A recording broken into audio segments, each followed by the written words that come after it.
Good evening. We're having two meetings this evening. This is the first meeting. It's regarding the proposed property tax levy public hearing, so this will be a 5 o'clock meeting, and we should be done with this by 5:15, which is what I think you guys are all here for, and that's great. Roll call will show that all council members are here, and first report is the fiscal year proposed property tax levy public hearing. So we'll open a public hearing at 5:01 p.m. All right, is there any questions from the public regarding this? Any questions from the council? Not a question per se, but I had a few people ask me about the notice, and I talked to Laura about it, and she was kind enough to explain it. But everybody received a notice in the mail that explained what the, I have it up on the screen Oh. right here. Yep. and the people that were approaching me were confused. But I think this is one of the items I think they're discussing in the current property tax discussions about changing it because it confused everybody more than I think it helped. About it got 100% vote to get rid of it. Yeah, and I think the main notion of it is to make the public hearings available so that people are aware of them and they can attend them and such. And I think there's a better way to do that, but. Right, so what you see on your screen is the notice that was mailed to all property owners, and you can see that it's broken down on this first page, 3 sections. The top one is when the public school is planning on having their public hearing, which is scheduled for this Wednesday at 5 p.m. in the Adams Elementary boardroom. The middle section is when the county plans to have theirs, which is actually this morning at 9 a.m. And then the bottom section is the city of Carroll, and we're holding ours right now. This is broken down to show you, the first column is what the current property tax collecting, or what was requested for this current year that we're under, and then what that means in the second column, the current tax rate. And then what gets a little confusing is what does the effective tax rate box mean? What that means is if we took and asked for the same amount of taxes that we're collecting in our current fiscal year, and we asked those in the next fiscal year, but we applied the amount of taxable valuation that we have in our next fiscal year, what does that calculate into be for a tax rate? So you can see on here, it's $10.92 for the city of Carroll. Though the city is requesting for a tax rate of $11.25, which is a decrease of 91 cents from our current year. We did have quite the increase, or we did see a nice increase in our taxable valuation. And then the second page of the notice is this, what you see on your screen here, and it just shows the total amount of taxes that are being requested by each of the taxing entities. And then that's on the top part, and then the bottom part shows what effect this has on a property. The middle section is if a property, a residential property was assessed at $100,000 in your current year, and there was a 10% increase in your assessed value, so then in the next year of what we're asking for taxes, your assessed value of the home went to $110,000, what that does to the actual tax dollars you would pay based upon the city's levies. And then they do the same thing for a residential, or excuse me, a commercial property that is valued at $300,000 in the current fiscal year, has a 10% increase, what that does to the taxes that that commercial property would pay. Those are hypotheticals. That's not saying that is what the percent increase was at any particular community or in the city of Carroll. Those are just hypotheticals to give you a sense or a sample of what the property taxes paid would look like. So I have a question before we approve this. You had said when you went out to DC, you were gonna find some information regarding the airport. I'm trying to get more money. I did.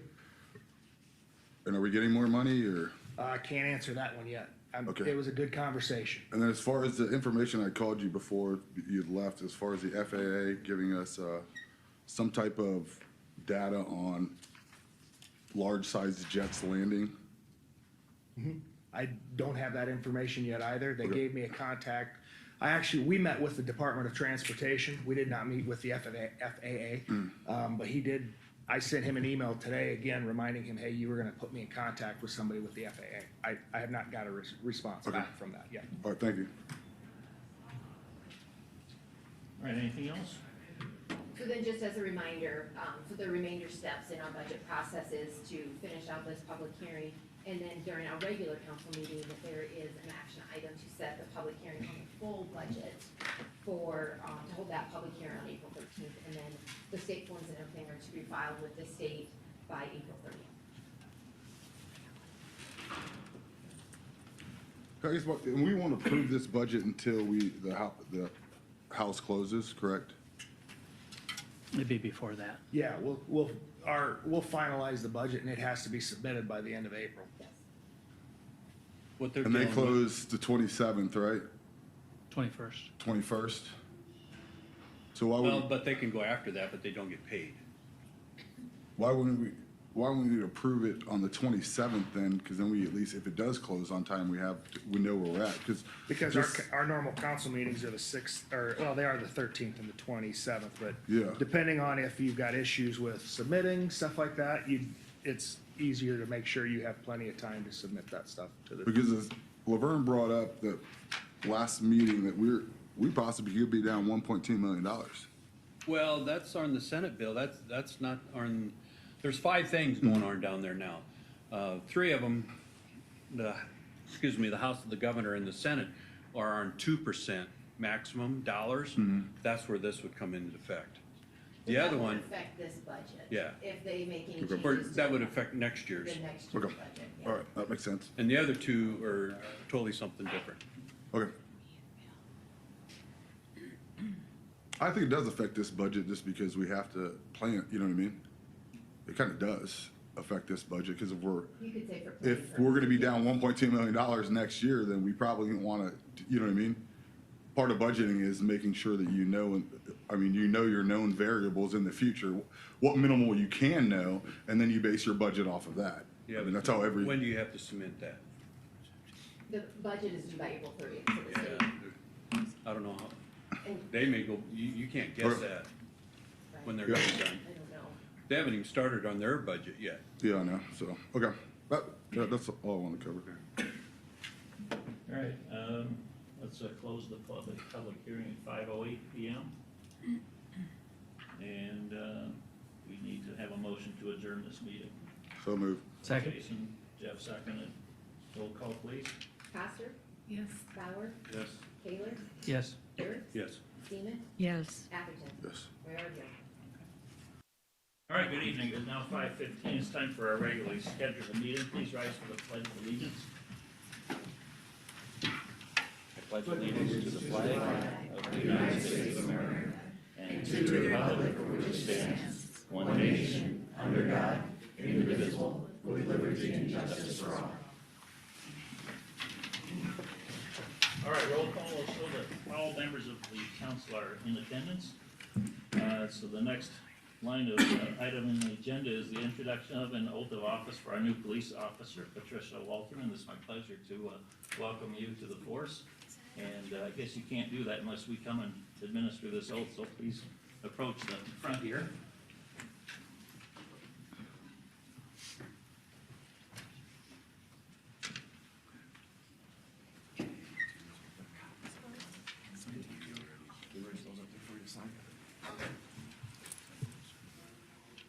Okay, please raise your right hand and state your name, please. I, Patricia Walterman, Okay.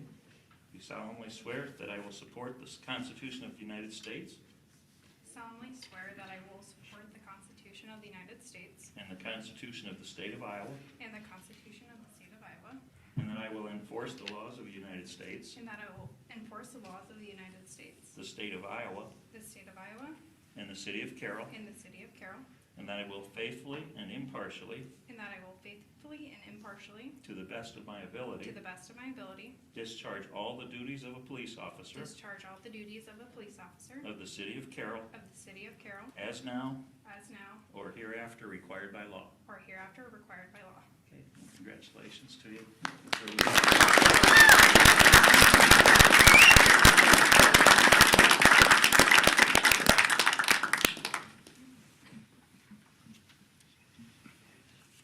Any family member want to come up here? So I have one thing real quick. Okay. I got one thing to the Walterman family. This is the second swearing that I've been through with the Walterman girls. So I don't know what you got in your water out there. But no, I mean, for you guys to have now 2 swearings, you know, within, how many years has it been? We were a lot better looking back then, right? Younger, better looking and skinnier. But no, whatever you got in that water out there, and I see some boys out here too, so I mean, your sacrifice and your commitment to community and your country, it doesn't go unnoticed, so thank you to your family and everyone for being here, so that's awesome, all right? Thank you. Shake your sister's hand many years ago, so congratulations. Thank you. You guys want pictures? Good job, too. You guys want pictures? I need a phone. But for real, if you want to give out some of that water, this country could use some of it. Is this one coffee? I'm drinking coffee tonight. That's water.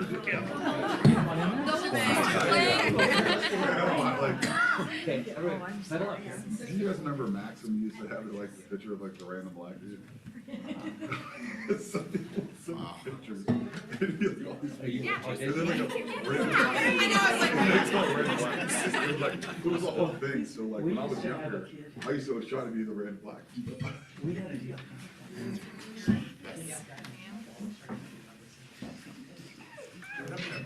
get out there.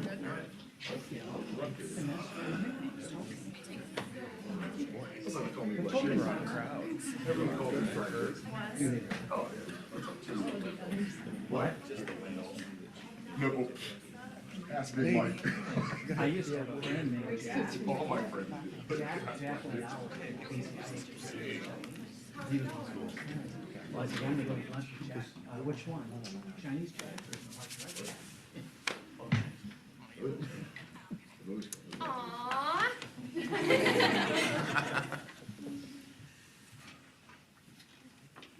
Hopefully you wear something better for the wedding, right? Brad, did you want to tell us a little bit about your new officer?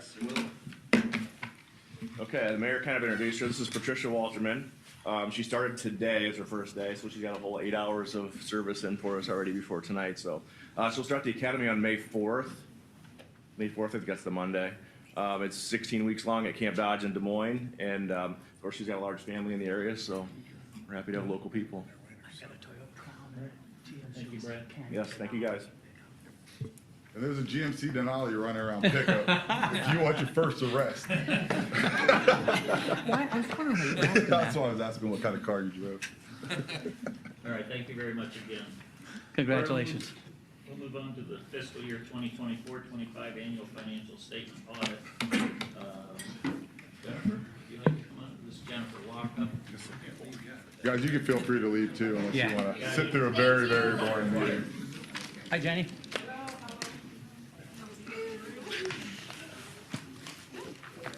That's pretty cool. I have one.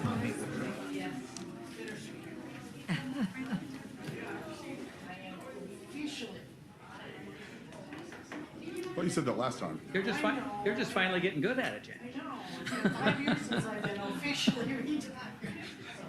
This is it. This is the first year we said we weren't going to go with somebody different.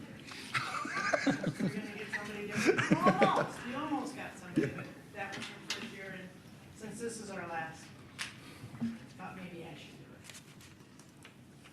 We did audit the city of Carroll. And on page 5, you'll see our opinion that we have audited the accompanying financial statements of the governmental activities, the business type activities, each major fund, and the aggregate remaining fund information for the city of Carroll for the year ended June 30th of 25, and the related notes of financial statements which collectively comprise the city's basic financial statements as listed in the table of contents. In our opinion, the financial statements referred to above present fairly in all material respects the respective cash basis, financial position of the government activities, the business type activities, each major fund, and the aggregate remaining fund information of the city of Carroll at June 30th, 2025. The respective changes in cash financial position for the year then in accordance with the basis of accounting as described in note 1. And then I tell you what the basis of accounting, but you've read all this before. So let's skip over to page 9, which is actually your management discussion and analysis. The financial highlights were that the city government funds receipts increased by 8% or approximately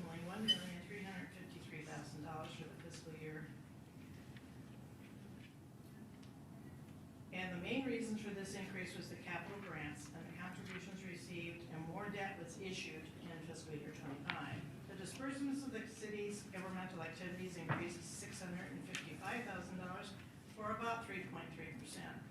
From the previous year, the public safety, public works, community and environment development disbursements increased about $279,000, $464,000, and $280,000 respectively. These increases, however, were just offset by the decreases in expenditures for culture and recreation was less $245,000, debt service less $174,000, and the capital projects was $113,000 less. The city's total cash basis decreased 4.3%, approximately $1,297,000 from June of '24 to June of '25. Of this amount, the cash basis net position of the government activities decreased about $3,341,000, while the cash basis net position of the business activities increased $2,044,000. And then it tells you how to use and how to explain the different elements of this report. What you might find interesting is on page 12, which gives you income and disbursements and the change for all governmental activities. And there you see that we did have a change in cash basis net position of $3,341,000. Started off with 19 million, we're down to 15 million. Then we explain again on the next page, on page 13, where the increases and decreases were from. On page 14, you'll see the business type activities where there was a slight increase in income to $4,663,000. There was a increase, of course, of disbursements to $3,072,000. The change in cash position is $991,000 with transfers, and the total change was $2,044,000. Started out with $10 million, now we're at $12 million. Page 15 in the middle, individual major fund balances. The water utility decreased by $28,600 to $1,331,400. The decrease was mainly because of the transfers to capital projects. The cash balance of the sewer fund decreased $337,000 to $2,267,000. Decrease was due to transfer to capital projects. The cash balance in the stormwater increased $337,000 to $1,980,300. This was accumulation of capital reserves for future operating costs and capital expenditures.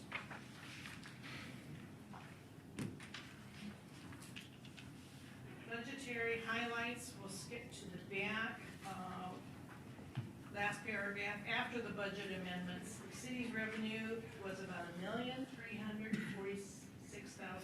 more than the amended budget, mainly due to the higher interest income received, higher user fees, and an FAA airport grant. The disbursements were $4.6 million less than the amended budget. This was primarily due to the delay of some equipment purchases, some unfinished construction projects, and was less than anticipated operating purchases. Debt administration, the city had $9,005,000 in bonds and other long-term debt compared to the $9,361,000 last year as shown below. Economic factors, citizens, the city's citizens and elected and appointed officials consider many factors when setting the 2026 fiscal year budget. Associated tax rates, fees from services. One of those factors is the local economy. The regional economy is stable. The unemployment for Carroll County is at a rate of 2.6 as obtained from the Iowa workforce, January 24, which is up slightly from the previous unemployment rate of 2.3. This is compared to the state's rate, which is currently 4%, and the national rate of 4%. These indicators are taken into account when adopting the budget for fiscal year 2026. The fiscal year 26 budgeted revenues and other financing services are expected to be approximately $3 million more than the final 25 budget, mainly due to a planned debt issuance. The 26 budgeted disbursements are expected to be 8.8 less than the 25 final budgeted due to less capital expenditures planned in 26. If the budget estimates are realized, the city budgeted cash balance is expected to increase approximately 4.7 million by the close of the fiscal year 26. The basic financial statements, which you'll find on 20 and 21, this is the net position, statement activities and net positions. We start out with the expenses. And all the government activities with their expenses, and then the business type activity with their expenses, and then we show the charges for income.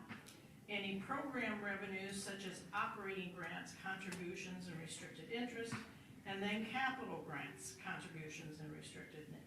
So that we end up with a net, in most cases, a net disbursements over those specific revenues for those programs. And then we have the other revenue receipts, which hopefully obtain enough cash to continue the financing of the city. Most of that of which is the property taxes, which was $5,588,000. Debt service, tax increment financing brought in $1,180,000. Then we had property tax replacement, we had hotel motel tax, local option taxes, franchise tax, unrestricted investment income, and bond issues, miscellaneous income, and the sale of some fiscal assets. And then we had transfers between funds, some from business, some to government, government to government, business to business. And we end up with a cash balance at the end of the year for the government activities after a decrease of 3.3 million, down to $15,746,048.39. Business activities increased $2,053,975.12 to a net at the end of the year of $12,993,431.47. On Schedule B, which is the next page, this is the changes in cash on the government funds. We have the general fund, next to it, the special revenue, road use tax, the special revenue, local option tax, then debt service, and then capital projects. These are the major funds of the city. You'll note that the general fund decreased $41,000 from $4,732,000 to $4,691,000. Special revenue, which is the road use tax, increased $334,288 for an ending balance of $4,583,000,000. We have the local option, which increased $1,145,000,000 to ending year end at $2,551,000,000. Debt service decreased $7,664.97, and now is at $112,218. Capital projects decreased $3,565,000, and it now has a cash balance of $2,675,000. The other non-major funds detail is on page 65, 64 and 65. Those other funds are the employee benefits, the downtown urban renewal, we have Ashwood urban renewal, we have the Westville urban renewal special, we have Rolling Hills South Condos urban renewal, we have Recreation Center Trust, the ARPA grant, police forfeiture, crime prevention, library trust, cemetery perpetual care, rec center trust, coming up with the total that we are showing on Exhibit B.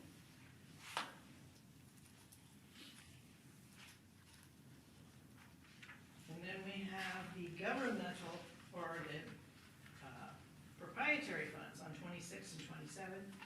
The major funds are water, sewer, stormwater, and those are presented on page 26.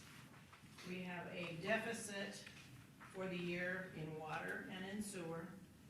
And we have an increase in the fund balance for stormwater. Ending balance for water was $1,331,000, sewer was $2,266,000, stormwater was $1,980,000, and then we have the other non-major proprietary, which we're putting on 66 and 67. That includes the water depreciation fund, the stormwater capital improvement fund, the water metered fund, the sewer depreciation fund, the sewer capital improvement fund, and the water capital improvement fund. Those totals then are carried over to Schedule D. So I have a question real quick. On those water sewer, because I didn't see it in here, and maybe this is a Randy question, does that digester and all that other stuff that we did down there taken out of this already? Or is it still in these numbers? There, in these numbers was for last fiscal year, Okay, there probably wouldn't have been any transfer now. okay, so we still have, okay, okay. Yeah, I didn't see it in there, that's why I was asking, so thank you. All right, makes sense. Sorry about that. No problem. Then we have the notes for the financial statements. You'll get on page 33 where we are for our obligations for general capital loans in note 3 for the principal and the interest, and you'll notice, and we do this 5 years out and then the aggregate, but we have a $9,005,000 principals due on the debt, and we have $1,859,533 due of interest. The detail of those loans are on page 33 and 35.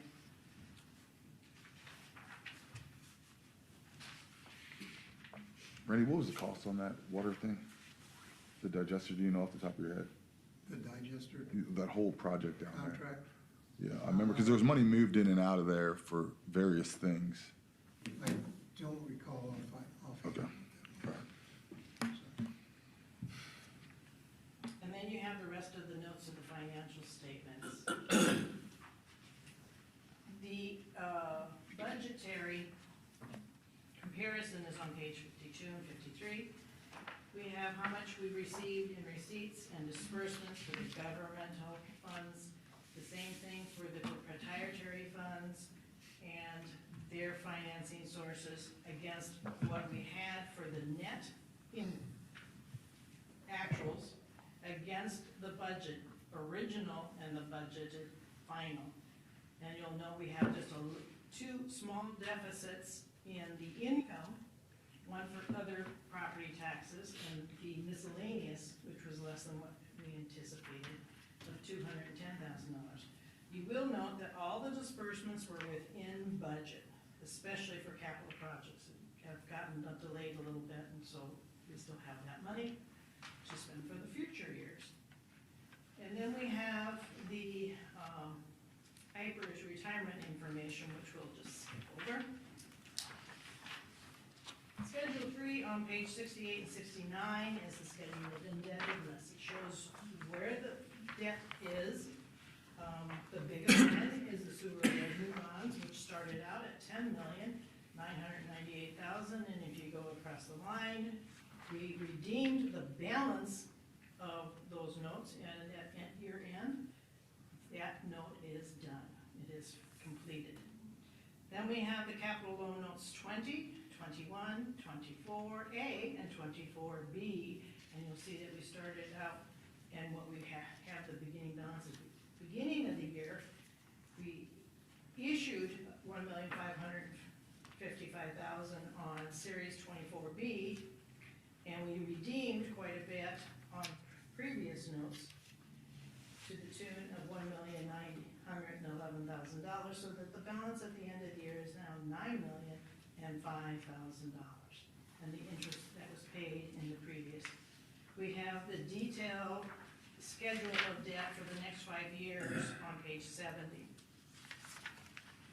We have the Series 22, 24B, 21A, and 20A for what is left on debt. Schedule 5 is the capital projects fund. We have a street rehabilitation fund, which has a balance at the end of the used, $1,633,000. Has a balance at the end of the year of another $2,058,000. Street maintenance building has $34,175 left after dispersing $17,763 more than it brought in. The utility fund capital project is in the rears by $112,851. Building improvements now has a balance of $554,345. The airport fund is now closed out, it is zero. The parks and recreation, is in the hole by $219,000. Building improvements has $141,000 left in its, balance, and equipment purchases has $219,000. So the total of the capital project funds is still $2,675,160. The next schedule, Schedule 6, is all government types, a source of revenue, and the disbursements by function. And you'll see this over the last 10 years. So you can kind of see where things have changed. Not a great deal of change from 25 to from 24. Approximately $13 million more in, or $1,300,000 more in revenue, and just $600,000 more in disbursements. And we spent more than we brought in for the last 4 years, which is reducing our balance. We had some other financing sources which helped alleviate some of that, so that we end up with a fund balance at the end of 25 of $15,717,447.07. Next is our. If we continue to spend more than we bring in, what's the ultimate outcome of that? Well, I know essentially, the outcome. you won't, because you'll bring in debt to pay for your major funds, the capital improvements mostly. So yes, you'll notice that the other funding, financing resources ticked up and actually put 23 in a positive, and then 22 a slight deficit. So we're borrowing to make our needs, mostly because of the capital improvement projects.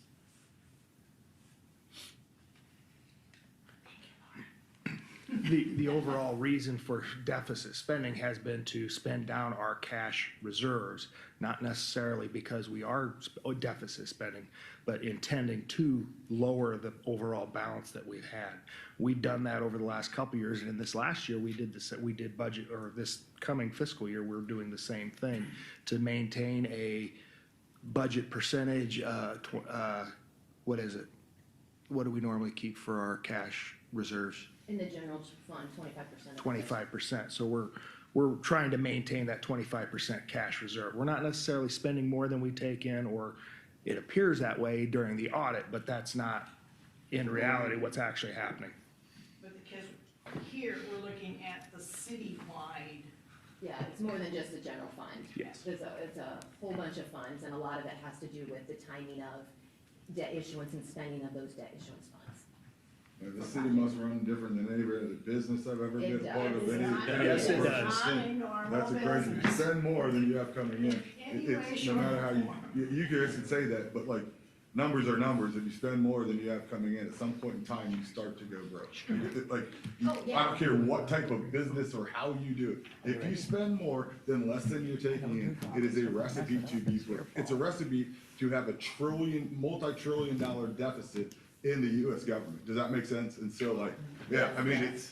I understand what you're Yeah. saying, but we also do fund accounting, where we're looking at each individual fund and making sure that it is solvent and it has funds to spend and not deficit spending. Yes, we do have a couple of funds that she talked about in previous schedules that have a deficit or negative balances, but there's a plan in place for fiscal 26 to alleviate those deficit balances. I guess we just have a ideological difference on that. It's a big timing difference, too. Yeah. Big timing difference. I wrote an article about this, and I said, the school, the county, the city, the state, everybody balances their budget except one. They spend 34 trillion more than they take in. I never understood how that happened, but it did. Here we are. Luckily, we're not 34 trillion anymore. Not even close. Scheduled findings and question cost on page 79. Unmodified opinions were issued on the financial statements were prepared on a cash basis, receipts and disbursements, which is a comprehensive basis different than generally accepted accounting principles. The audit did not disclose non-compliance, which is material to the financial statements.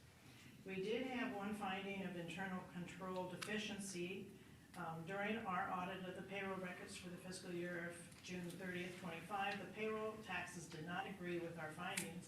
The city found that 2 employees were set up incorrectly in the payroll system, and the Social Security portion of the FICA wages had not been withheld from the employees over a 3-year period. In addition to the employer's matching portion not being paid. The cause appears to be a result of an incorrect setup of the new employees in the payroll system. The effect was that the city and the employees were non-compliant in federal laws. This results in an underpayment of employment taxes to the IRS, potentially exposing the city to interest and penalties.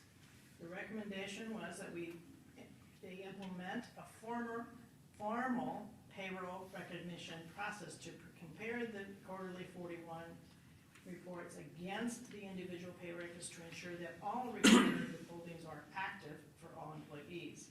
The response was that the city acknowledged that they found the error and corrected it. As soon as the errors were found, the city filed the corrected W-2s and 941Xs to report back the taxes. They are now set up with new internal controls to ensure the initial setup of the new employees, and the new software generates better reports that are reviewed and compared to the general ledger prior to submitting any payroll taxes due.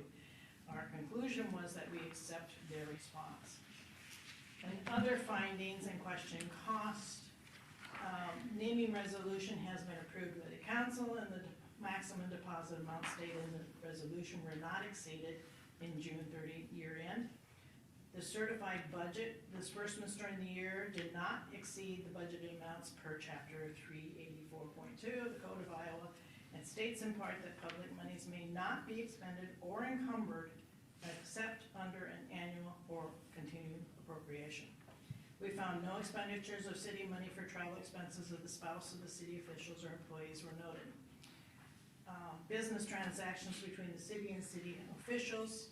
Kyle Bauer, who is the general manager of New Way Ford, there was vehicle of $139,456 and repairs of $782.85.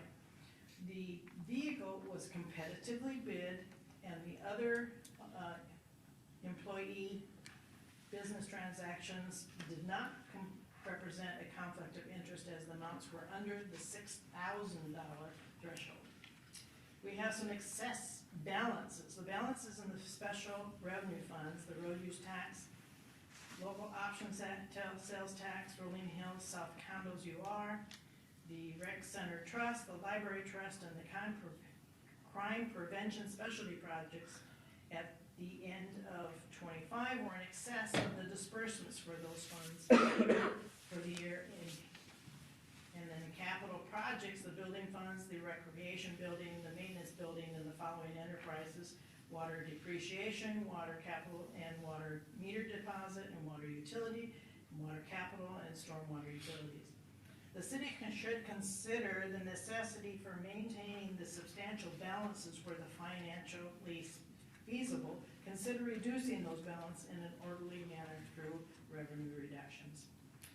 Special revenue funds and capital project funds and enterprise funds have planned future projects and programs that will reduce these fund balances. Bond coverage. Surety bond coverage is in accordance with statutory provisions. The amount of coverage should be reviewed annually to ensure that coverage is adequate for the current operations. In the minutes, we found no transactions that we believe should have been recorded in the council minutes and were not. We noted no instances of non-compliance with the investment provisions of Chapter 12B and Chapter 12C of the Code of Iowa and the city's investment policy. We noted no instances of noncompliance with the terms of the city revenue, bond, and note provisions.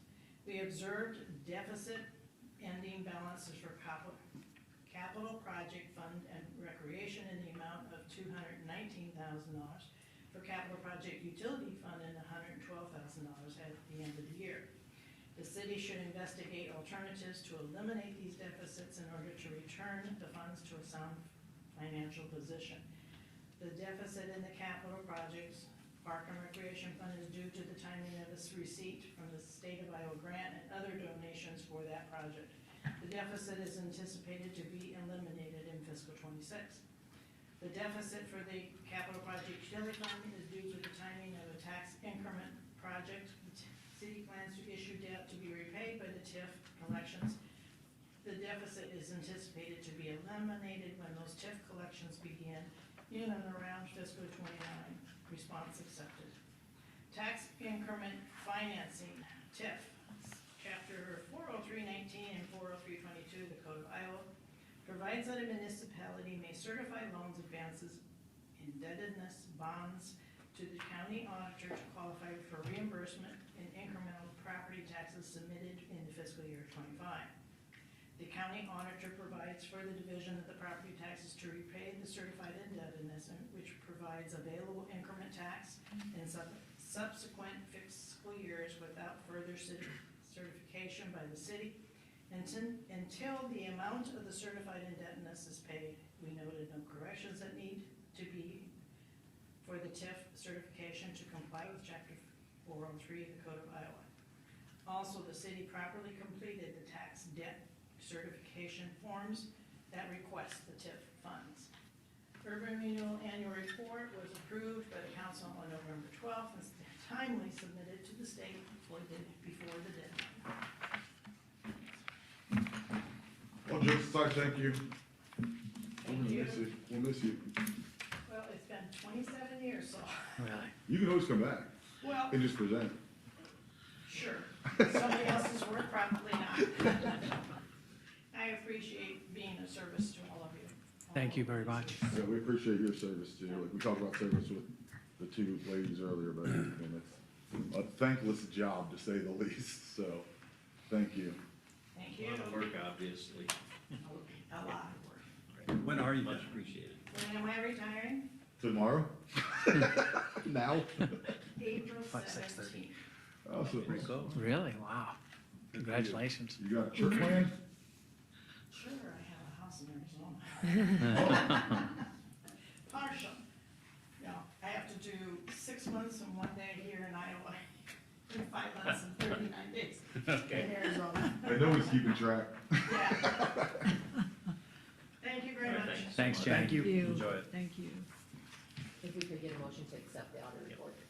I would like to make a recommendation that, like next year, we get the audit, that we could, she's an expert and she did her audit explanation very well, but I'm a numbers person. I'd love to sit it and be able to go through it before just hearing it and then having to approve it. Of course, I'm going to agree with this, but in the future, I think we should be able to get those a week or two before we have the approval process. Yep, we just got it freshly printed. Right. Like I got it Friday to get it out to you guys. Right, and so I'd like more time in the future. Yep. All right. Okay, is that a motion to accept? Yes. Okay, by Jason, and Laverne seconded. Roll call, please. Bauer, Yes. Taylor, Yes. Atherton, Yes. Coster, Yes. Dirks, Yes. Seaman. Yes. Motion is approved. All right. Move on to the consent agenda, which includes approval of minutes of the March 19th, 2026 meeting, approval of bills and claims, licenses and permits, which included a renewal of Class B retail alcohol license for Sparky's One Stop number 29, new 5-day Class C retail alcohol license for Carroll Hy-Vee regarding the Kemper Ball on April 25th of 26, appointments to committees and commissions and boards by the mayor with approval of the council, and water treatment plant door replacement. Any questions? Have any of those alcohol had any issues, violations? No. Okay. I'll motion to approve. All right, by Jason. Second. Jeff seconded. Roll call, please. Bauer? Yes. Seaman? Yes. Foster? Yes. Atherton? Yes. Dirks? Yes. Taylor? Yes. Motion's approved. All right, are there any oral requests from, or communications from the audience regarding anything that is not on tonight's agenda? Is there anyone who wants to speak on any topic not related to this, to our agenda? Let's see, then, we'll move on to ordinances, of which we have none. And next we'll go to resolutions, and the first resolution is 12th Street reconstruction. And Randy. Thank you, Mayor. The contract for the 12th Street reconstruction project has now been signed by the contractor, the city, and the Department of Transportation. You recall, the contract is with Holstein Excavating from Edgerton, Minnesota, in the amount of $3,833,657.25. The contractor's performance bond has also been issued, and at this point, unless there are any questions, I'd recommend you consider approving the contract and bond for the 12th Street reconstruction. Any questions? Is a motion to approve? So moved. Jeff or Jason? Jason, second. And Jeff seconded, okay. Roll call, please. Up to you, not me. Dirks? Yes.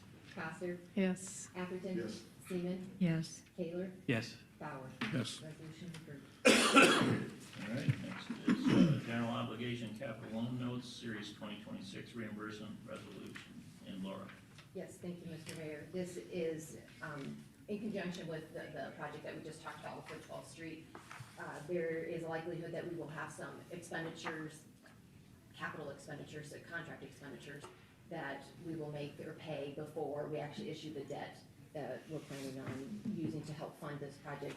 So in order to reimburse the city for those expenses with tax exempt bonds, we would need to approve this reimbursement resolution stating our intent that we are planning to issue tax exempt bonds to help cover some costs that we're gonna pay probably before we actually issue those bonds or that debt. So that's basically the long-winded version of reimbursement resolution. So just looking for a motion from council to approve this reimbursement resolution so that we can keep in compliance with IRS code. I would move approval of that resolution. Second. Jeff and Kyle, I believe, seconded. Laverne did, okay. We'll go with Laverne, and roll call, please. Taylor? Yes. Atherton? Yes. Seaman? Yes. Coster? Yes. Bauer? Yes. Dirk? Yes. Motion's approved, thank you. All right, very good. And US 30 traffic signal improvements, Randy. Thank you, Mayor. A professional services agreement has been requested from Snyder and Associates. The scope of work included in the agreement is based on the recommendations of the signal master plan that you had previously reviewed and accepted. And while one of the alterations, I guess, while the master plan included the improvements over a short, mid, and long-term range of time, this proposal is for a single project. And that's as a result of discussions during your budget review that we suggested at that time that it be made one project and financed with one bond issue. The scope of work included, of course, based on that master plan, includes some work at each of the 11 signal locations on Highway 30. Work range from minor to removal of the 2 signals, of course, to complete replacement of the existing signals. The scope of services includes those engineering services necessary to develop the project through bidding at a total fee of $253,300. Question on that, it's a topographical survey and a right-of-way verification. Wasn't that done when these lights were put in? I mean, if we had, the degree of variance that Carroll sits at, has it really, it's like, we're paying for something that was already probably done originally. Why are we paying? I mean, there was no earthquake or some kind of seismic shift that made this light move to a different? I can't verify that that was done when the signals were originally constructed. Well, They would it were- take the money down on it? Because some of this stuff in here, it's like, we know the lights, that, you know what I mean? Like, that's a big number, like, for the engineering. And like, let's say it's a half an inch higher or lower. What effect does that have on this light? There's two things that are impacted by a topographic survey. The first is the signal poles will likely be located at different location than they are now because the current separation distance between the traffic, the curb and the signal pole has changed. The requirements have changed since the original installation of these poles, particularly the ones through the downtown. So the poles will likely be moved from where they are. The second, Substantial distance? in some cases, it'll be some distance, yes. What is And some? Like, the- is that, I mean, are we talking about 10 foot or are we talking about? I haven't measured where they're at now, but the offset will be Well, can we more measure than before we inside. do 210,000? You know what I mean? Like, that's what I'm saying, like, to move a light, it's just a big number, right? And then I'm sure there's gonna be a change order out of it, because we always get a change order. It's like, to me, that, I don't know if anyone else, but like, to move a light pole, Randy, the topographic study on this was $44,000. Can you help me understand? I get part of what you're saying, that there's gonna be some change in the location. Is that a new federal standard that has changed and we've been grandfathered in because we were pre-existing? It is, yes, it is. Okay, so in theory, some of these lights might move a few feet or 5 feet or, Likely, yes. the federal government requires us to do this. Well, they require the clear zone between the traffic and the pole. And so we have to meet that clear zone requirement, and it will likely mean moving the poles So from have where we they're at been now. in violation of the clear zone ever? This clear zone has been developed since the original installation of these signals. The signals through the downtown were installed in 1976. So So- what if we don't do this? What happens? We don't do the 44,000 on moving the pole by an inch or something like that? Like what, We does the we federal won't, government come in and say? we won't have an elevation to set the pole at. That's, and secondly, I guess to finish, in the reconstruction of each quadrant of these intersections, we'll have to readdress the ADA requirements. And in those requirements, yes, a half inch makes a difference in conformance with ADA. I have a question, Randy. On page 2, under construction, the 2.568, that's $40,000 higher, that number is, than the one when we actually approved this to move on. Did we add something else there? Yeah, we did. In fact, that number is 40,000 higher than the master plan number. In your budget that you reviewed, that 40,000 was placed in there to take into account the removals at the two intersections. The master plan did not have the removals at Court and Adams in it. Okay, I thought that was included in the price in one of those memos that we had. No, not in the master plan memo. And now in the discussion that surrounded the budget, it is included in the budget number that was presented to you. Okay. All right. And then I have one more comment because I had a couple people reach out to me again about Adams Street. And is there any way to add in just a pedestrian crossing signal at Adams Street? Barry Bruner talked about that a couple meetings ago, I think the February 23rd meeting, when we were approving for the ADA, the handicap person, I think. And that's going to happen at US 30 in Maine and down at Clark Street. is there any way to, like I think Jason talked about it that night, is there any way to reuse that as a cross-traffic only on Adams Street, since there'll be no light signal there at all? There is, yes. And, you know, it's going to be about the cost of another signal installation to do it. There's two types of pedestrian crossings. One's called a rectangular rapid flashing beacon, which is the yellow beacon you see at some intersections. Now, that beacon does not carry any legal protection for the people that are in the crosswalk. There's no requirement that makes a car stop for that flashing yellow light. Okay, the second is a pedestrian beacon. Cover it? The second is a pedestrian beacon.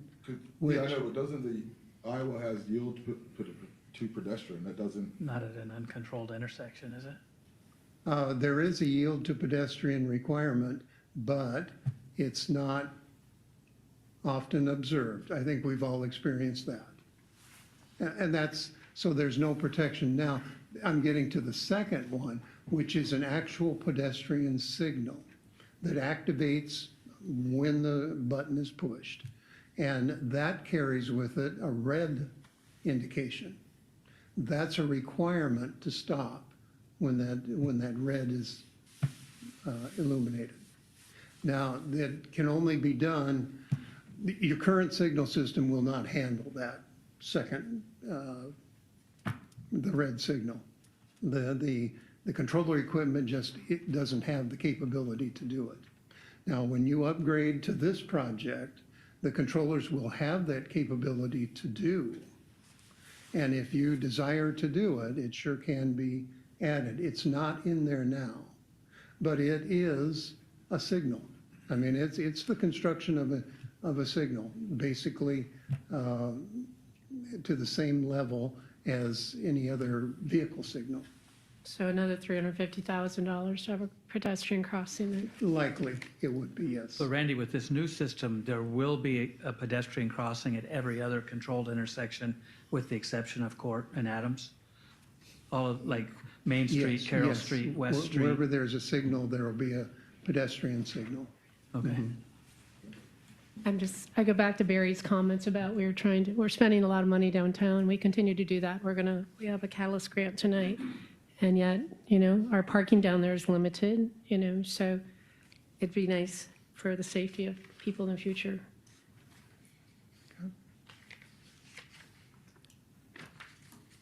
Is that something we would need to change this evening if we were to decide that? No. No, you can add that at any point. When would be the drop dead time for something like that? If you want, I'll discuss it with the consultant and see what they believe would be maybe a little bit better estimate of the cost. You know, it's going to be similar to a signalized intersection, but we can kind of get a little bit closer estimate and then find out from them, you know. Do they charge us for that estimate? No? Okay. that's in the topographical, so that. I'd like you to request that information. Just get us the information at least. We have a decision, informed decision. Okay. I'll second that. Last thing that I had was the schedule. It's initiating it immediately, bidding in January of '27, and construction anticipated to be completed in the '27 calendar year. Will there be much disruption to the traffic along Highway 30 when that takes place? Only when they're doing the structural part of it, mostly, you know, and it'll be, the traffic control will be pretty well laid out for it, for sure. Okay. Can we put in there that you do it during non-peak hours? Is that like and I say that, you drive in the middle of the night and everyone's out there working, you know what I mean? You can do Pay for that. It'll cost you. Yeah. You're gonna say, how much do you Do want they to pay for avoid the it? whole intersection, like going around the block or something like that, or how do they do that? As much as possible, you know, most of the work's behind the curb. So the outside lanes will obviously they'll be blocked. You'll have one lane traffic on whatever side they're working on. And then there'll be intermittent times, obviously, that when they're working on the overheads, they'll have to block both lanes. So then it'll probably be detoured into the oncoming lanes. Likely, it would be a traffic control nightmare. A lot of I traffic. had one question about when these lights were installed, did we have the double lane highway at the time, or is that so far back that it was single lane with parking on the sides, on Highway 30? No, that was when the change was made. That okay. when it became 4 lanes instead of 2 lanes and parking is when these signals were put in. Okay. So the road hasn't changed at all. Not, the lanes haven't changed, no. Not since these signals. Nothing went- changed. It goes back to my original question on the 44,000. Is something out of like ADA compliance or something? They changed the standard on where the lights can be in Okay, relation to the okay. road. Yeah. All right, man, like, All right, look for a motion to approve the resolution approving the agreement with Snyder and Associates for professional services for the US 30 traffic signal improvements. Is there a motion? So moved. By Carolyn, Second? second by Jeff. Roll call, please. Coster, Yes. Bauer, Yes. Seaman, Yes. Dirks, Yes. Taylor, Yes. Atherton. yes. Motion approved. All right, we'll move on to West Gulfview subdivision urban renewal plan, and Aaron. Thank you, Mayor. As you've noticed in our memo to the council, we've been approached by Kirkhoff Custom Homes to relook at the golf course subdivision. The first step for part of that is to establish an urban renewal area. That's the resolution determining the necessity, setting dates of consultation and public hearing on the proposed West Gulfview subdivision urban renewal plan proposal. Proposed urban renewal area in the city of Carroll. This development would fund itself through the sale of the property and through the urban renewal dollars that were collected from the houses that were built. The change from the last time is that we've created a smaller lift station and we've removed some of the dirt fill that was required to fill in on the properties to make them level. The developer has stated that he would take care of some of that.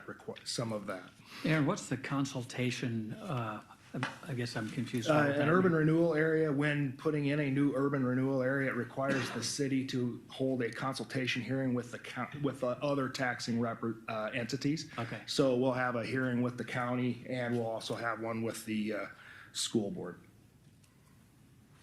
In this case, because we're asking for a 15-year urban renewal area on the actual TIF area, we'll actually have to go to each board and ask them to sign off saying that they're okay with us doing that. So this action tonight is basically just set a public hearing. Correct. Because a couple of the questions that had come to me were, don't we have to open this up to some kind of a competitive bid? I'm assuming that even though Chad's company has submitted a proposal, in theory, at a public hearing, other interested developers, if there were any, could come forward. Is that true or not? In theory, correct, yes. That's part of what the next public hearing is. When we receive the information, obviously, we go through Allers and Cooney for our urban renewal setups. And so we follow the direction of what they tell us to do on those things, obviously, because they've done it. Yeah. They kind of know their thing. So we'll set up those processes through them, and that's the direction that they've given us. I guess the other question I had related to the urban renewal district, and you were talking about paying back the $500,000 through that. Yes. There was some clause in one of the documents that was connected with this that talked about up to $1 million contribution by the city. What was that? Do you recall? That's actually it's talking about that $500,000, but to get some leeway, we stated up to $1 million. We didn't say specifically this. It hasn't been bid yet. We don't know what the construction costs are to a specific amount. So it's just an engineer's swag at this point is what I would say. And so we put that just to leave it at that point. JEO has given us some information, and they're pretty comfortable with their number at this point. And I guess another question that popped up, Jason mentioned change orders a minute ago. We have an engineer's estimate, I'm assuming, for that 1.25 million on the lift station? Or where did that number come from? That came from JEO. In the event, which, as Jason mentioned, it seems like we frequently get change orders, are we on the hook for the additional money there, or is there a way to mitigate that somehow? That if a change order for 100,000 came in, we're not stuck? Yeah, my thing is on this current thing, we do this. Which, do you want me to answer his question, or do you have, how do you want me to do that? Well, I was caveating off his question, so maybe you could answer both of them together. I'll try. Okay. Okay, Well, that's what I was you trying. interrupted his question. Okay, because I was gonna caveat off of it. Okay. The problem is like right now, we have $500,000 with this transaction goes to the developer, right? At that point in time, It goes to pay for the lift station. Yes. well, We would do he the ends up infrastructure. with $1.2 million worth of property, okay? For more or less reasons. We can play this, whatever it is. Okay. It's about 500,000, right? So now there's change orders in that. With that 500,000, he should be able to pick up the change orders. He doesn't get any money out of this development agreement. But when he sells the lots, he does. Well, to sell his lots or to build on the properties, yes. So he we're would sell that. creating land that is worth $1.25 million. He is buying it for $750,000, okay? So, yes, there's $500,000 there. You can pull out your calculator and add that up, it's $500,000, right? So, is that $500,000 just disappearing somewhere? Because then shouldn't have to put anything into it. He's ending up with $1.2 million worth. Maybe we can ask the developer. I assume that you're not gonna turn around and sell those lots for $750,000. No. Okay, so there is a $500,000 number in there, right? Do you understand that? I understand. Okay, so is it crazy for us to ask that if there are change orders, that he picks up the change orders? It's our infrastructure. We haven't gone down that road with a development agreement, so that's part of the, if the council wants that, that would be part of the development agreement. Aaron, is it safe to assume that the long-term value to the city here, if Chad's company does this development with 9 lots, right? Mm-hmm. And you had some minimum assessment agreements, I think 4 of the lots were $1 million, is that right? And 5 were at $750,000. Correct. The goal being that over a certain period of time, we would generate a minimum assessed value and hopefully a higher assessed value that in the long term would provide tax money back to the city. Correct. To So, pay off those. although we're investing $500,000 from local option sales tax, we're generating completely new, because right now we're not paying any tax on that land. Correct. We're mowing it. Right. So in a certain period of time, not only would we get the 500,000 back, but we'd be generating, I'm gonna conservatively say tens of thousands, if not hundreds of thousands of dollars of property tax money each year. Correct. Okay. I have a couple of questions. Oh, go ahead. Sorry. First of all, I want to preface this by, Chad, you have a fantastic company. I just have a lot of questions, and there's no ill will towards you, and you're a fantastic builder. As a city council person, though, since January 2nd, this is the first time I've learned of any of this. Right. Is when we got the minutes and the agenda on Thursday night, March 19th. So I have a lot of questions, and obviously, when did the city work on this? Because we have legal documents written, and I don't know that, typically, do we have to give authority as a city council before we go spend legal money on developing all these resolutions before we even have a conversation about this? And then, go ahead. In the past, the city manager has had the authority to work on and negotiate development agreements. And when we get to the final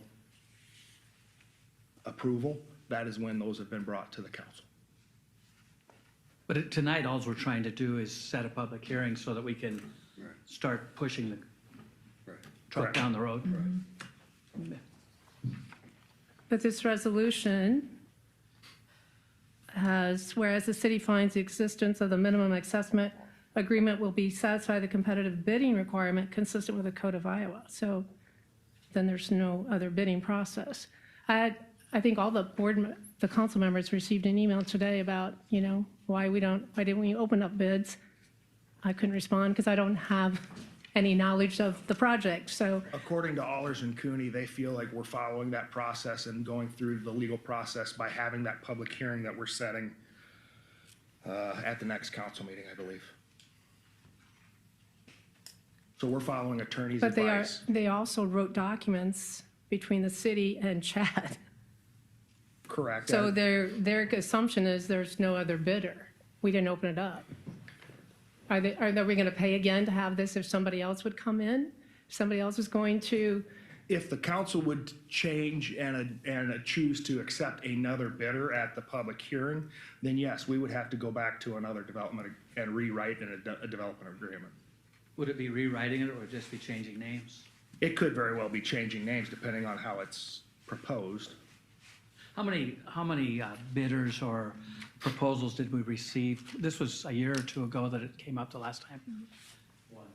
Actually, one. That's what I No, wondered, we yeah. had somebody from Ankeny go in, there was more than one. I wanted it for nothing. Yeah. That was a terrible deal to begin with, so I know why nobody bid on it, we knew it was We terrible. had This is a one- modified deal that actually, probably somebody could make sense, and they might wanna do it for less than $500,000. Does If that you- make sense? This is a new deal. If you go back through the various steps, all the chronology, if I'm remembering right, there were two interested parties. And one was local, they wanted to build single-family dwellings. And the other was an out-of-city developer who wanted to do all condos. And so, two very different visions. Chad, I'm assuming you're talking about just single-family homes. Family homes, and I plan on having everyone around the Carroll community supporting this, where if you go to someone out of Ankeny or something. Right. You're gonna get lumber out of Des Moines, you're gonna get subs out of Des Moines. We are trying to support our local people for once. And I am assuming that you've done your due diligence because you're gonna make a pretty big investment here. Yes. You're doing that with at least an idea that you've got some people in mind that are ready to build some houses that are gonna have minimum assessed values. I got someone that is ready to start tomorrow. Okay, My wife is ready to start drawings tomorrow. okay. Chad, when's the last time you built a house in Carroll? Last time I built a house in Carroll is gonna be 8 years ago now, guys. Really? 8 years. I'm building like crazy around Carroll. I'm booked out for the next 2-3 years on new homes, but nothing is in Carroll. So if you get some of these, will you be able to squeeze them in? Okay. I'm hoping, Well, I'm hoping to start one right away. Immediately as I get started on this, the rest of it's gonna. And I'm just repeating what I've heard on the street, if you will. Yep. Without naming names, is it true to some extent that you have another builder who's wanting to, I don't want to say partner with you, but work with you in building on these lots? So I have a private investor, Delane and Christian Hutchinson. Between them and I, we're gonna, front the money for this. And then I do have another contractor in town that has contacted me, wanting to know if I would sell him 1 or 2 lots. Okay. He's got somebody that maybe is lined up too.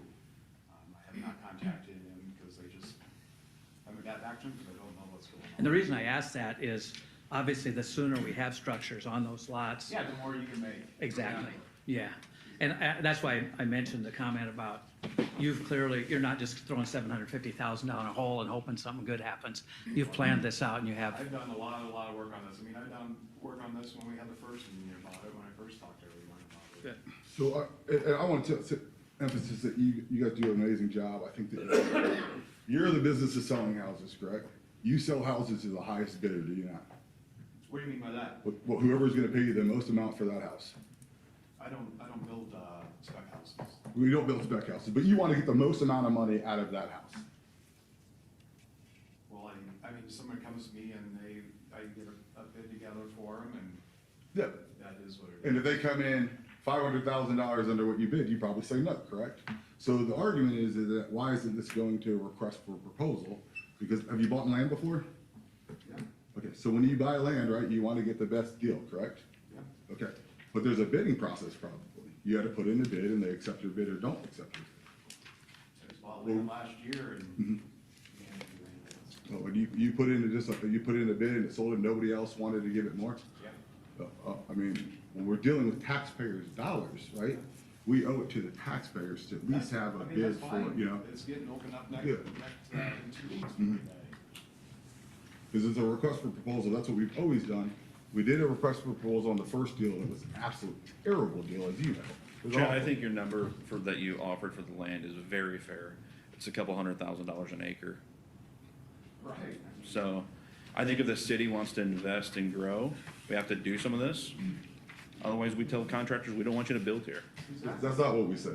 And really- It's not what you're saying, Are Jason. these It's not what I'm saying, I'm saying that there's a bidding process anytime that you sell land, you wanna get the most amount of money out of land. Are That's these, just are these a the give and take. discussions we should have tonight, though, or should we have them at the public hearing? No, this is a public hearing Yeah. discussions, not tonight. Yeah. One last question I have regarding the $500,000. Chad, you purchased this for $750. Yep. Obviously, you have an idea what it costs to turn these into lots. Yep. How much?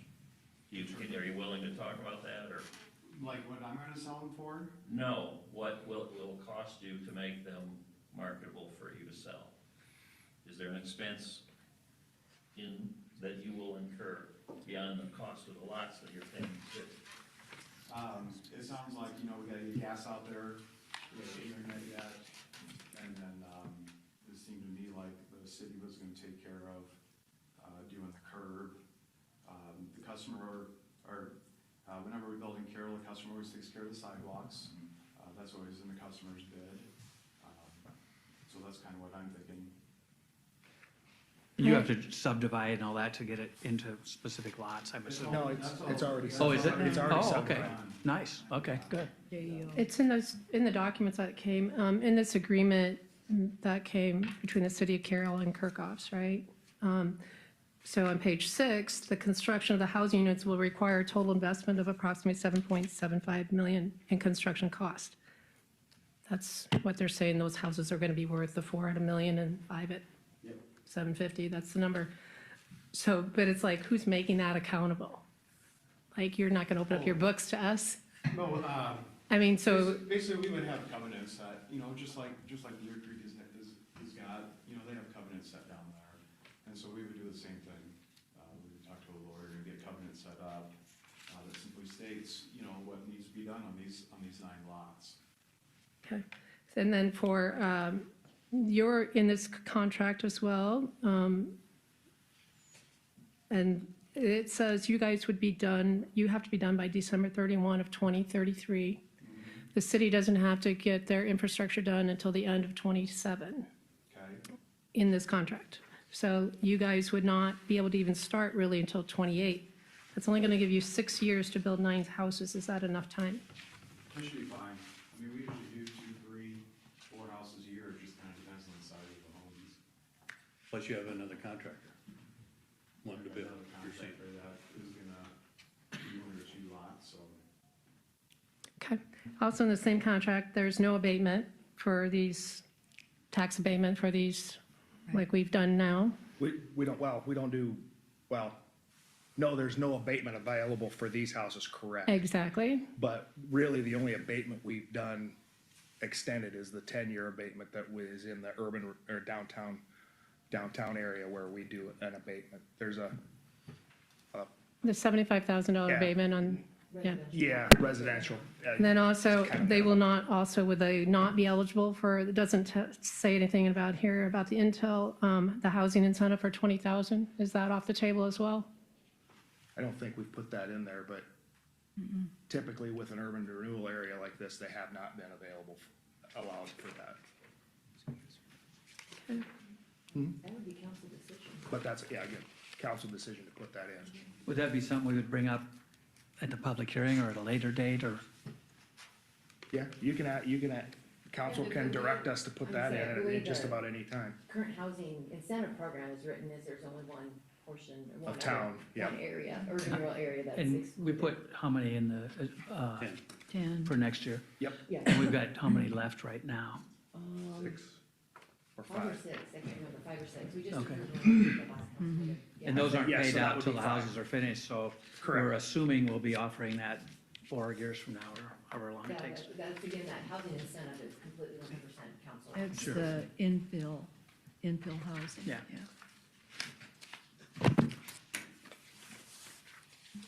I had a question on section 111. It's probably a question for you, the conflict of interest.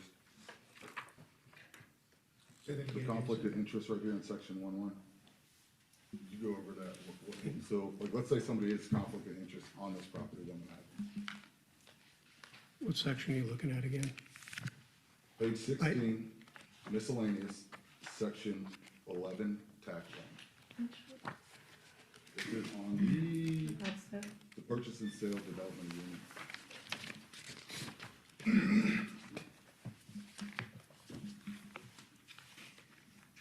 I asked because it says final version on all these, so Yeah. that's why I have so many questions, because that's what it's It's the stamped. final version to bring to council, but if you want changes, you could certainly do that.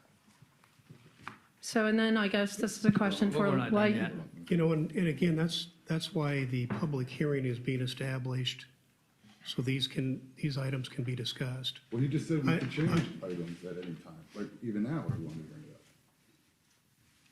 Well, I think the final items would be amended after the hearing. Yeah, my question is You just, know? I mean, I think we can get clarification on the conflict of interest and how, Yeah, I and mean, does that go? you know, and again, I feel a little uncomfortable in making a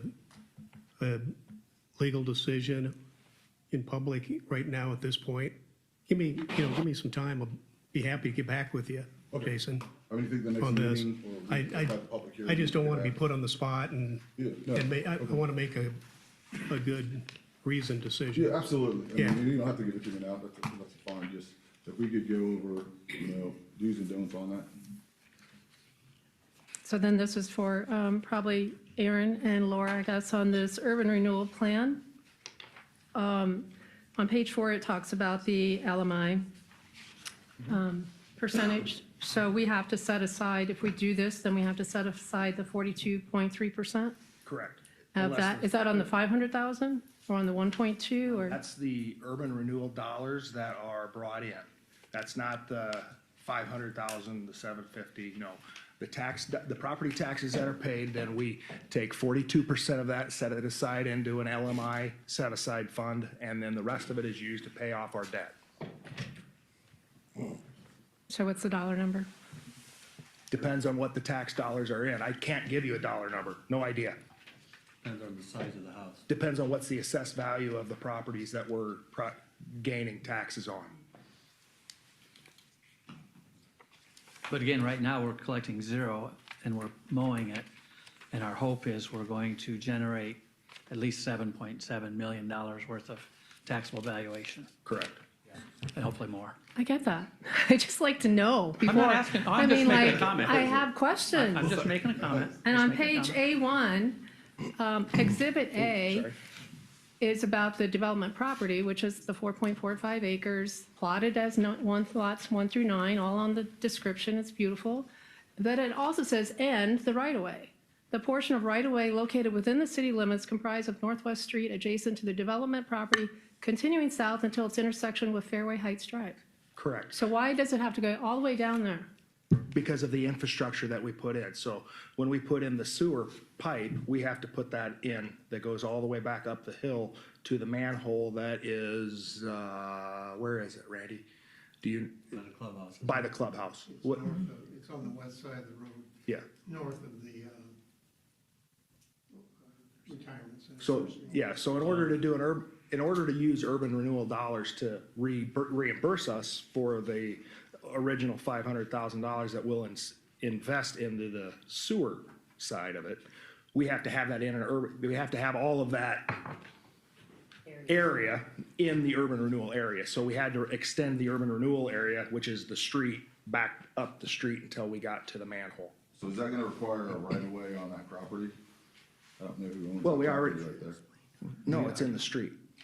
It's in the city right of way. Okay, so it just goes from there to the city right away, because Correct. there's an owner of a property. Right. Right next to it. No, we're just a city right of way. Okay.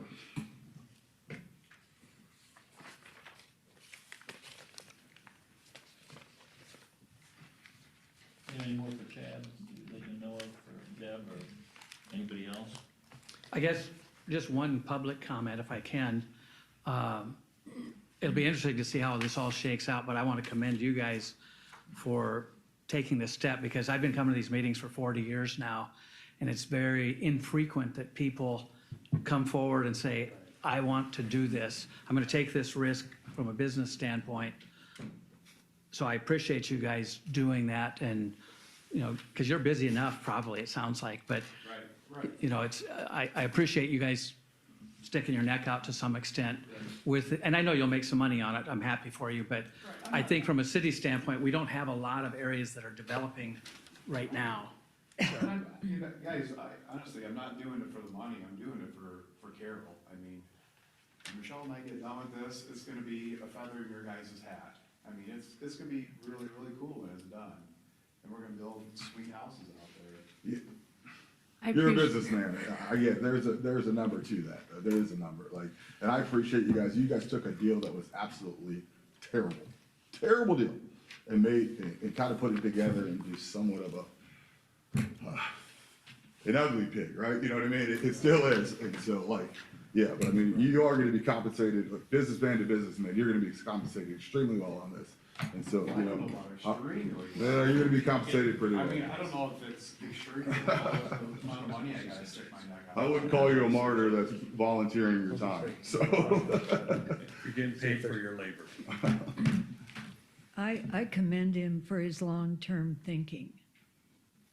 Big picture, building a tax base, meeting needs that some of us sitting here now have sat with CEOs, local city CEOs, talk to us about this very price point.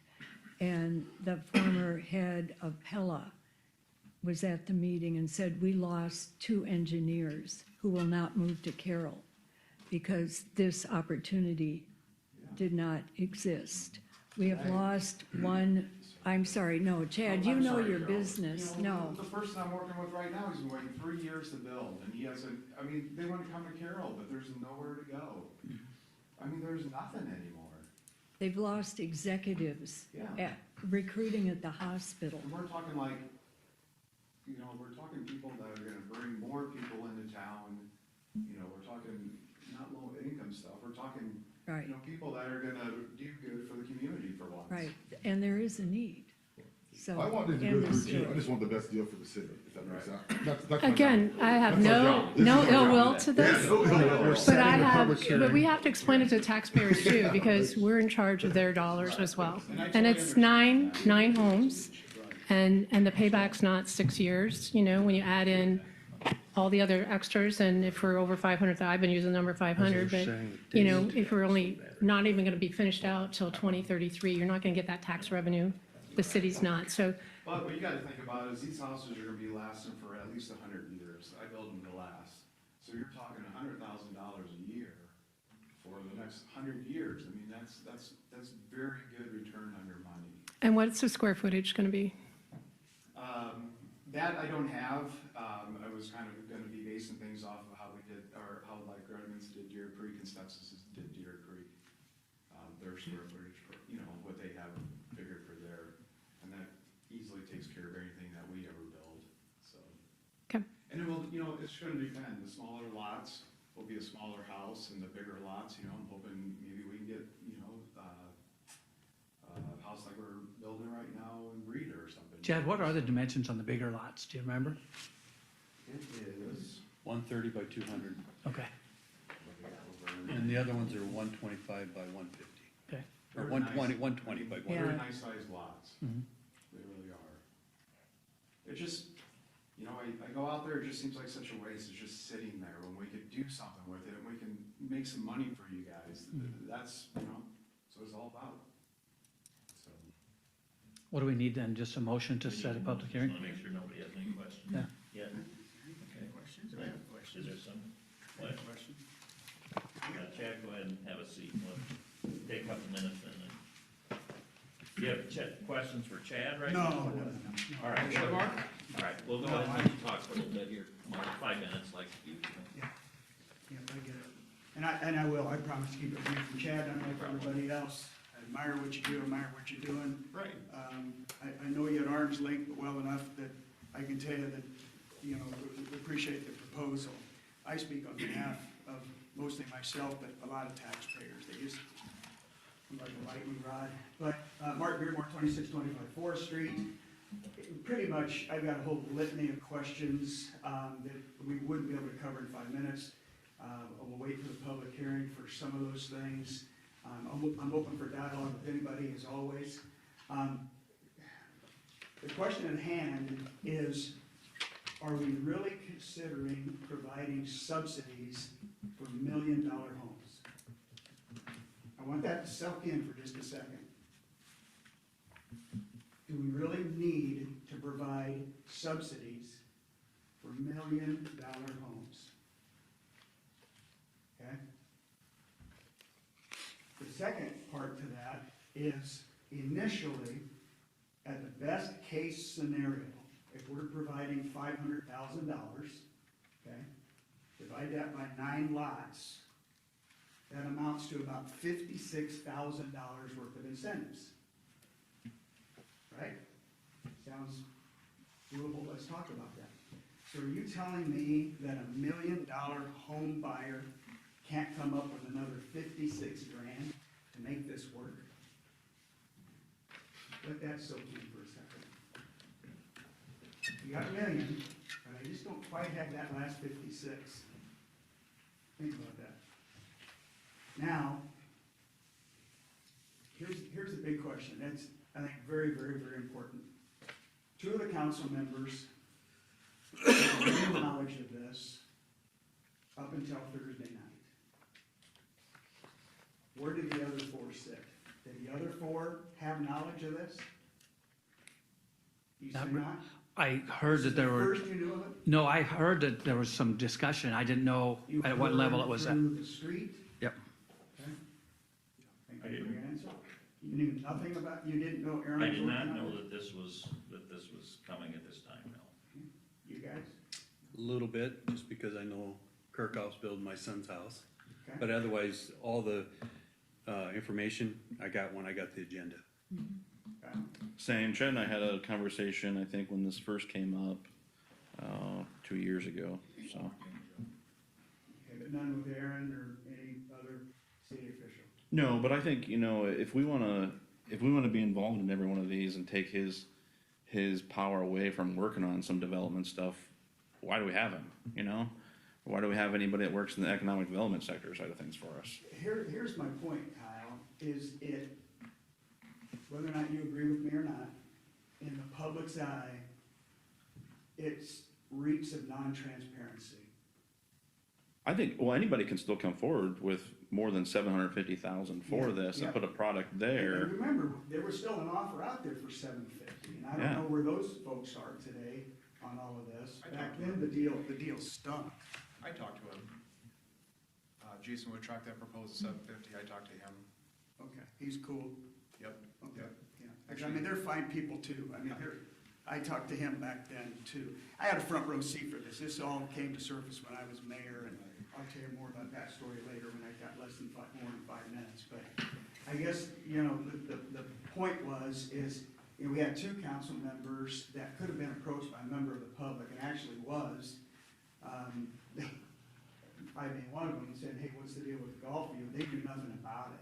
And it's rather embarrassing for a council person supposed to be in the know, and they, and Aaron went ahead, we had a little issue about going rogue once before, and I just want to, in the spirit of transparency, want to make sure that that's crystal clear, that whatever leeway that you have comes from the council to spend, I don't know, I think they said up to $25,000 in legal fees, that, you know where I'm going with it, okay?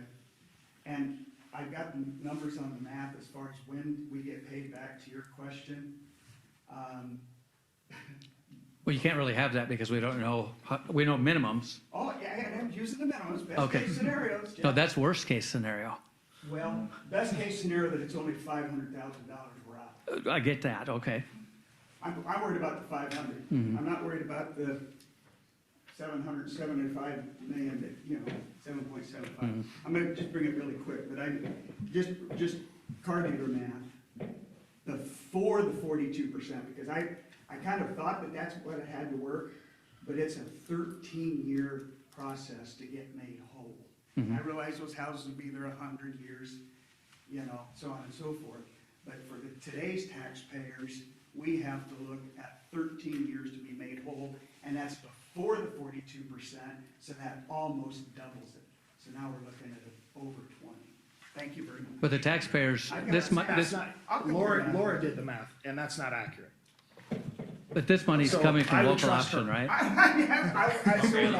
So would I. Thank you. Yeah, But- all right. yeah, Just we to can- clarify though, this money's upfront's coming from local option sales tax, which I recognize is tax money of sorts. Is that But correct? essentially, we're gonna be collecting sales tax on all the materials that are built, every contractor. No, I that's get putting it. I work just wanted to into this. clarify. Yeah, the plan is to front the money out of local option sales tax and then reimburse us through the property taxes paid by those property owners.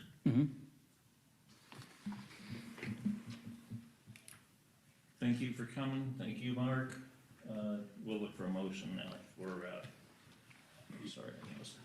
Resolution determining the necessity, setting dates of a consultation and a public hearing on a proposed West Gulf View subdivision urban renewal plan for a proposed urban renewal area in the city of Carroll, state of Iowa. Thank you, because my computer shut off, so is there a motion to that effect? So moved. By Carolyn Second. and Kyle seconded it, and roll call, please. Atherton? No. Seaman? Yes. Taylor? Yes. Coster? No, Bauer? Yes. Dirks? Yes. Resolution And then I need a motion for resolution setting the date for a public hearing on the proposal to convey interest in real property located within the West Gulf View subdivision urban renewal area pursuant to a proposed purchase, sale, and development agreement with Kirkhoff Craftsman Incorporated. And that date is April 27th, 2026. And it says to direct the clerk to publish notice of said public hearing. Yes, all right. There a motion to that effect? So moved. Second. Jeff seconded. Roll call, please. Bauer? Yes. Taylor? Yes. Seaman? Yes. Dirks? Yes. Coster? no. Atherton? No. Motion's approved. All right, thank you. And we will move on to employment contract for Patricia Walton and Brad. Thank you, Mayor. This is the standard new hire police officer contract that you've seen the last, I don't know how many times we've done them. Not a lot recently, fortunately, but 3 this year.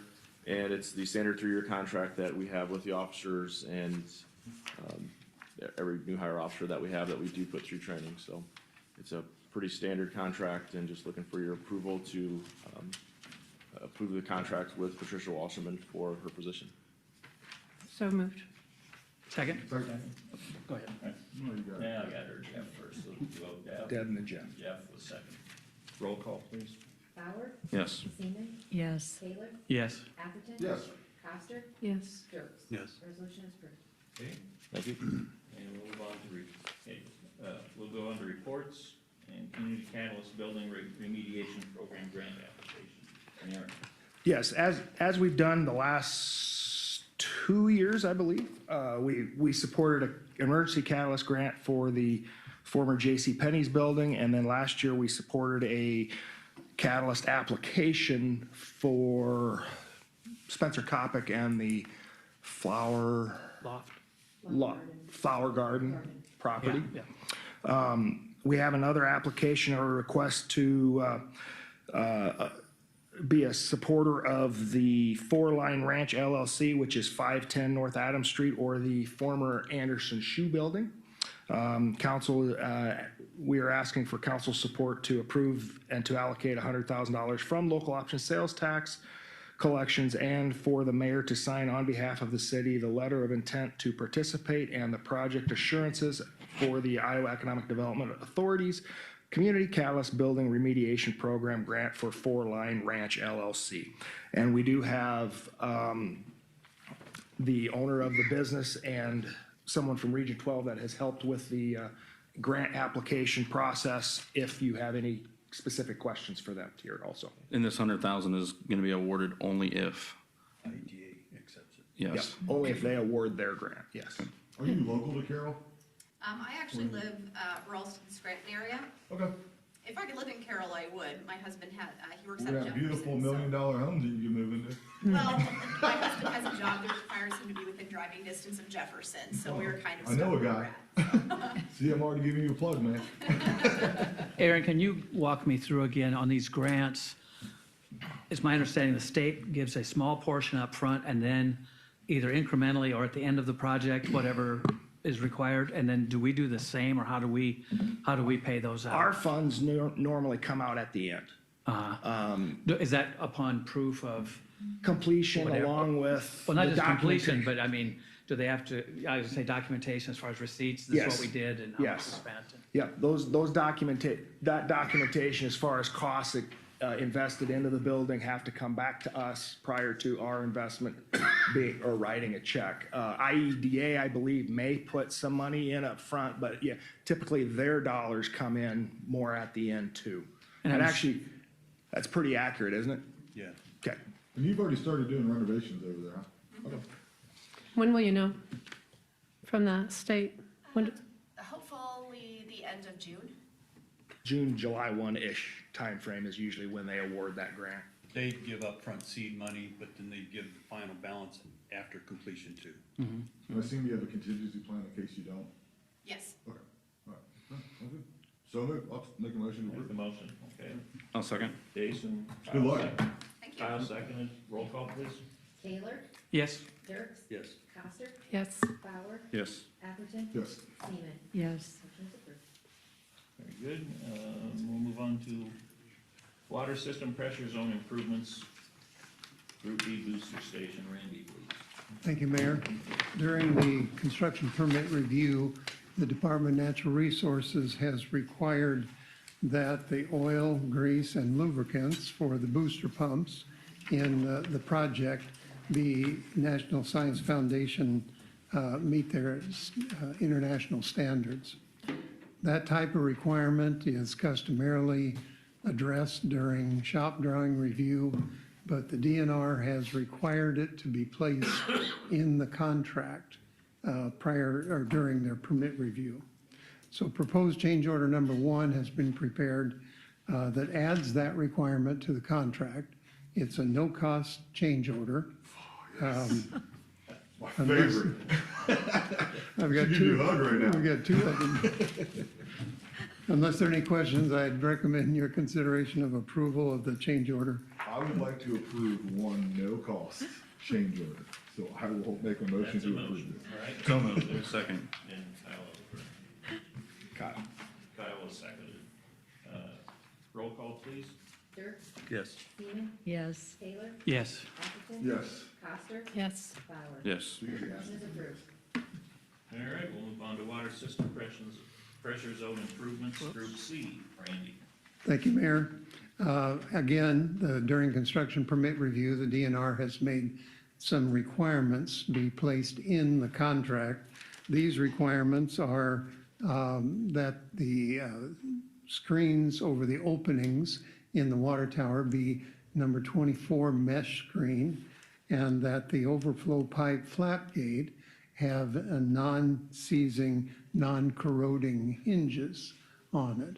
Once again, these requirements are taken care of during shop drawing review, but the DNR has required they be placed in the contract. So change order number 1 again has been prepared, no cost change order again. And unless there are any questions, I'd recommend you. I am terrified for the third change order because it's gonna blow our mind because they're 2 no change. Probably. I'll take a motion to approve. second, Okay, Jason made the motion, Jeff seconded. Roll call please. Atherton. Yes. Bauer. Yes. Taylor. yes, Seaman. Yes. Dirks, Yes. Coster. yes. Motion is approved. All right, and last one here is the fiscal year 26-27 budget, set the public hearing date. And Laura. Yes, thank you, Mr. Mayor. Now that we've held the public hearing on our proposed property tax levy, the next step is to set the public hearing on the full budget. So this does set the maximum amount of our proposed, well, we already did the proposed tax levy, but also sets the maximum amount of the expenditures in the budget. The only way they could be changed is a couple ways. One is at the public hearing, it could be changed down, or the other way is during or through a budget amendment process. That would typically be done after you start your budget year. But tonight is to set that public hearing for April 13th is the request, and then we can finish up the process and file the paperwork with the state. Is there a motion to that effect? So moved. By Jeff, Second? and Kyle seconded. Roll call, please. Taylor? Yes? Dirks? Yes. Bauer? Yes. Seaman? Yes. Pastor? Yes. Atherton? Yes. Motion is approved. All right, comments from the mayor, not this evening, really. Anyone on the city council have comments? I would like to just recognize, actually, two of our county supervisors have just left, but the Carroll County supervisors, and especially Mark McCrea, that brought in Tony Hoffman to all the local high schools in Carroll County and talked about his opioid addiction and how he overcame that. I thought it was great that the county spent that money wisely. Yeah, my kids really enjoyed it. So I heard lots of good comments too. Very good. it's hard to impress my kids too. I've learned. It's a good thing to have them impressed with, if that's. Yeah, no, yeah. All right, comments from the city manager this evening? Last week, as you all know, we did go to Washington DC. We talked to all of our legislators, both senators and Representative Feenstra.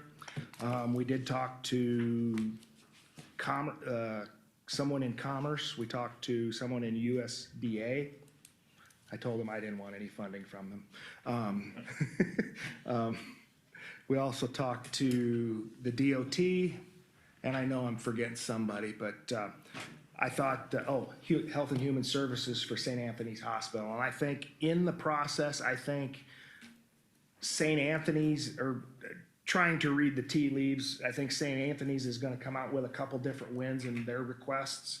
And I think that we probably will get a win out of our request with the DOT for the airport also. So I'm hoping that in the future, those things will come to fruition. They were good, positive meetings. Anytime we can be in front of our federal legislators to let them know that we're paying attention and we expect them to provide or betterment our community is something that is a good thing. So I thought it was a worthwhile trip this time. Good. Thank you very much. Thanks for going. All right, we'll look for a motion to adjourn. So move. Jason? Second? Jeff? You didn't fight me today. Roll call, please. Taylor? Yes. Bauer? Yes. Pastor? Yes. Dirks? Yes. Seaman? Yes. Atherton? Yes. We are adjourned.